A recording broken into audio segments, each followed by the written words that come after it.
C'est l'heure du journal de l'Afrique. Soyez les bienvenus sur France 24. À la une ce soir, la condamnation de l'ex-ministre de la Justice de la République démocratique du Congo, Constant Mutamba, a écopé de 3 ans de travaux forcés et 5 ans d'inéligibilité pour détournement de fonds publics. Le dispositif de sécurité autour du procès a été renforcé. Notre correspondante était sur place. Son compte rendu dans un instant. Les 3 crânes des victimes d'exactions coloniales sont arrivés sur leur terre à Madagascar. Le président malgache Andry Rajoelina les a accueillis lors d'une cérémonie officielle. La restitution par la France avait eu lieu la semaine dernière. Les détails à suivre. Et puis la nouvelle star du football sénégalais, enfin fixée, Nicolas Jackson, jouera avec le maillot du Bayern Munich. C'était pas gagné après un long bras de fer avec son club Chelsea. Les fans sénégalais n'ont pas raté une miette de ce feuilleton. Comme notre correspondant Eliman Dao, on le retrouvera à la fin de ce jour. C'est la fin d'une saga judiciaire qui aura duré plusieurs mois à Kinshasa. Constant Mutamba, l'ancien ministre de la Justice, a été condamné à 3 ans de travaux forcés et 5 ans d'inéligibilité pour détournement de fonds publics. Le dispositif de sécurité a été renforcé autour du tribunal. Notre correspondante Aurélie Bazaraki-Bangoula était sur place. Écoutez son compte-rendu. Constant Mutamba est arrivé à la cour, le poing levé dans un véhicule blindé de l'armée congolaise.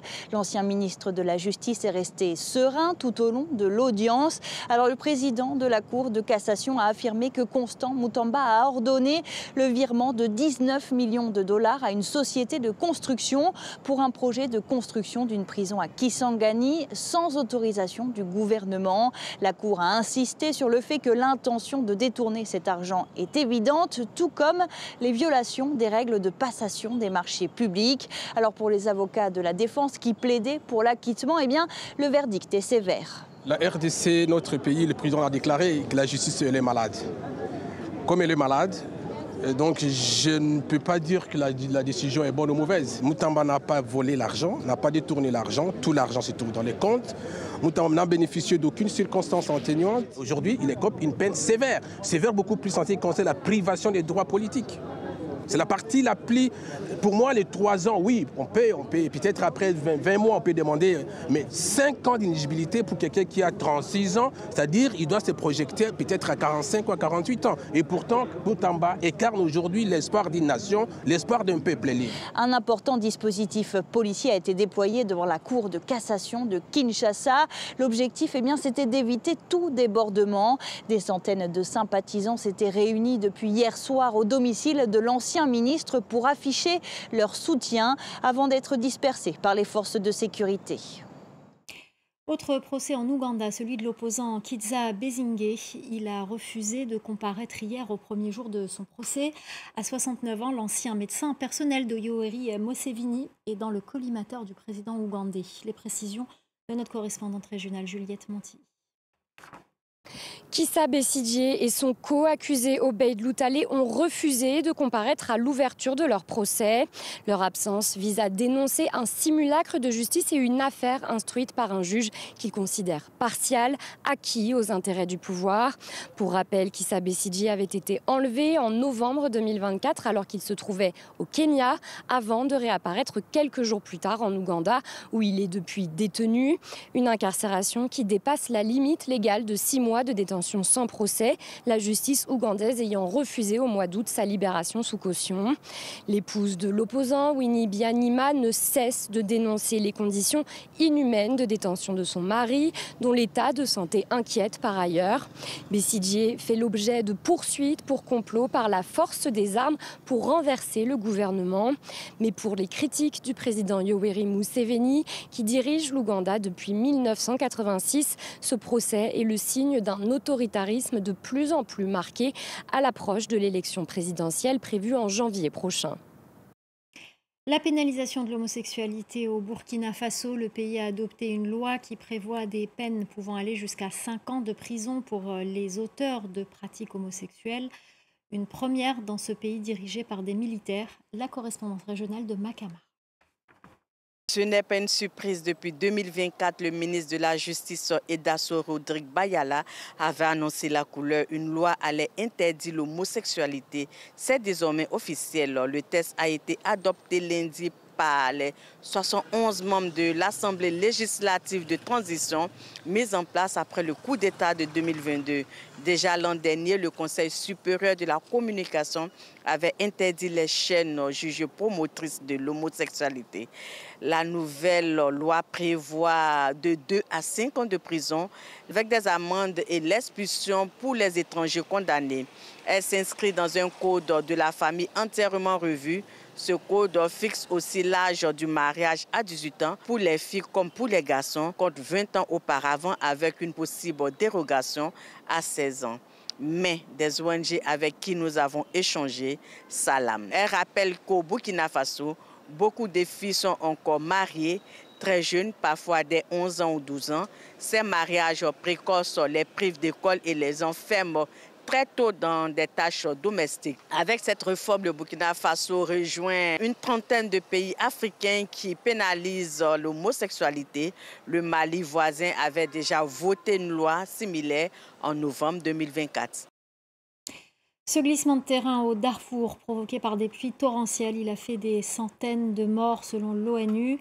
Les autorités du Soudan, les Nations Unies et des organisations humanitaires tentent d'organiser les secours dans un village isolé situé dans une zone montagneuse difficile d'accès. La Côte d'Ivoire fait face à un nouvel afflux massif de migrants en provenance du Ghana. Plus de 10 000 personnes auraient rejoint les villages frontaliers de l'est du pays depuis le 24 août dernier. À l'origine de ce mouvement de population, un conflit foncier qui aurait dégénéré en violence interethnique. Les explications de Julia Guggenheim. Il continue d'affluer tous les jours dans les villages du Boukani, au nord-est de la Côte d'Ivoire, à la frontière avec le Ghana. Des écoles et des dispensaires ont été mis à disposition par les populations locales pour servir d'hébergement d'urgence. Mais la situation inquiète le président du conseil régional, Philippe Yin, avec qui j'ai pu m'entretenir et qui m'a expliqué que les populations locales sont déjà suffisamment fragiles sur le plan socio-économique et qu'elles n'ont pas les ressources nécessaires pour prendre en charge et accueillir toutes ces personnes qui sont en train d'arriver. Un site d'accueil temporaire devrait bientôt être mis en place par l'État central de Côte d'Ivoire, justement pour pouvoir soulager ces villageois. Ce mouvement de population précipitée, il a déjà fait des victimes. Samedi dernier, une pirogue qui tentait d'atteindre la Côte d'Ivoire depuis le Ghana a chaviré, faisant plusieurs victimes parmi ces passagers. À l'origine de ce déplacement massif, c'est un conflit foncier au Ghana qui a dégénéré en violence intercommunautaire. Au moins 6 personnes sont mortes à la suite de ces affrontements. D'autres ont été grièvement blessés. Plusieurs villages ont été brûlés. En réponse, le gouvernement ghanéen a déployé des forces de l'ordre supplémentaires dans la région et a déclaré un couvre-feu. L'arrivée des 3 crânes des victimes d'exactions coloniales sur leur terre à Madagascar. Le président malgache Andry Rajoelina les a accueillis ce mardi lors d'une cérémonie officielle. Ces 3 crânes ont été restitués par la France à la Grande Île. Le récit de Kalidoussi. Après 128 ans en France et un trajet de plus de 10 000 km, les 3 crânes Sakalav sont enfin de retour à Madagascar. À leur arrivée, les précieuses boîtes sont accueillies par un rituel du roi des Sakalav du Ménabé, avant de prendre la direction du mausolée d'Ambo Itsaïn, un mémorial des nationalistes malgaches, où une cérémonie de retour est présidée par le chef de l'État. Tout le peuple Sakalav a fait preuve de courage et de détermination avec leur roi, a montré que lorsqu'on unit nos cœurs et que l'on est persévérant, cela n'est pas vain. Et c'est aussi la raison pour laquelle nous devons être unis dans tout Madagascar. Les Sakalav sont une communauté de plus de 2 millions de personnes originaires de la région du Ménabé, dans le sud-ouest de l'île. Parmi ces 3 crânes, l'un est identifié par Madagascar comme celui du roi Toera, dernier souverain indépendant du royaume Sakalav du Ménabé, tué par les conquérants coloniaux français à la fin du 19e siècle. Ces reliques étaient jusqu'alors conservées au Muséum national d'histoire naturelle à Paris, aux côtés de centaines d'autres restes humains malgaches.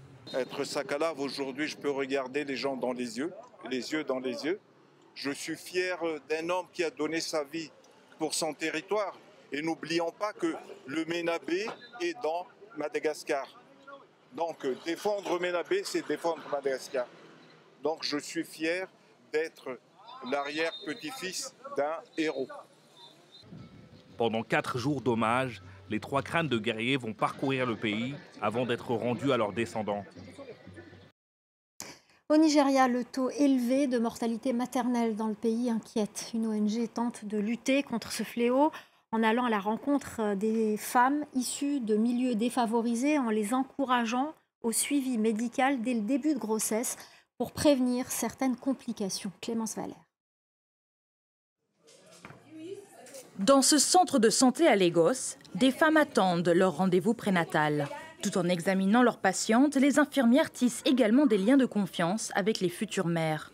Elles cherchent à mettre en place un réseau de soutien qui permettrait aux professionnels de santé de prévenir d'éventuelles complications. Un scénario que connaissent bien la plupart des femmes qui se rendent au centre. Avant que mon amie puisse être transférée dans un hôpital, elle a eu des complications. Le bébé et elle sont morts. Les 3 jours de mon accouchement ont été très stressants. J'ai beaucoup pleuré. Ma mère et ma famille avaient peur que je meure et que le bébé meure aussi. Selon l'OMS, 75 000 femmes sont décédées au Nigeria des suites de complications liées à la grossesse rien qu'en 2023, soit un décès toutes les 7 minutes. Le taux élevé de mortalité maternelle au Nigeria peut être attribué à plusieurs facteurs. Un manque d'infrastructures sanitaires, le coût élevé de traitement, un désert médical et une certaine méfiance à l'égard du secteur de santé. Le centre, créé par une ONG spécialisée dans la santé des femmes, s'efforce d'identifier, d'enregistrer et de suivre des femmes enceintes dans les communautés à risque. Notre objectif est de faire en sorte qu'aucune femme ne meure en accouchant. Car l'accouchement n'est pas une condamnation à mort. Les femmes enceintes ont besoin d'être soutenues. En 2024, le gouvernement nigérian a lancé la première phase d'une initiative pour réduire la mortalité maternelle, qui couvrira à terme 172 zones réparties dans 33 États, affichant les taux de mortalité les plus élevés du pays. Dernière journée de transfert du foot européen, une journée rocambolesque pour l'attaquant sénégalais Nicolas Jackson. Le footballeur de 24 ans a signé finalement au Bayern Munich après plusieurs rebondissements et un conflit ouvert avec son club londonien de Chelsea. Le transfert a été suivi de très près au Sénégal par ses fans. La correspondance à Dakar d'Elimenda. L'avion ne fait pas marche arrière. C'est là des propos de Diomansy Kamara, ancien international sénégalais de football et conseiller de Nicolas Jackson. Des propos postés sur Instagram ce samedi alors que Jackson était arrivé à Munich pour signer un nouveau contrat avec le Bayern. Il s'en est suivi un concours de circonstances et Chelsea a voulu annuler le transfert et rappeler Nicolas Jackson. Une requête refusée par le camp de l'attaquant sénégalais. Il s'en est suivi 48 heures de suspense avant un dénouement heureux.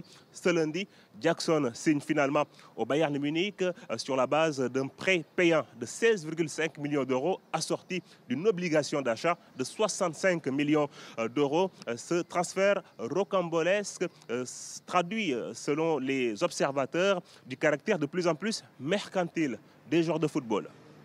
On peut dire de manière générale que les dirigeants des clubs européens considèrent les joueurs comme des actifs. L'important, c'est d'encaisser les millions et de ne pas calculer l'aspect humain.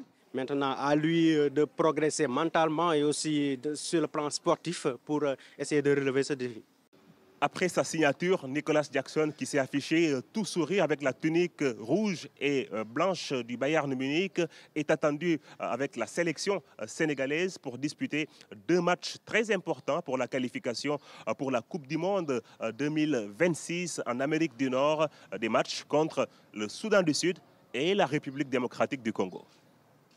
Voilà, c'est la fin du Journal de l'Afrique. Tout de suite, c'est la suite de l'info avec Claire Hildebrandt.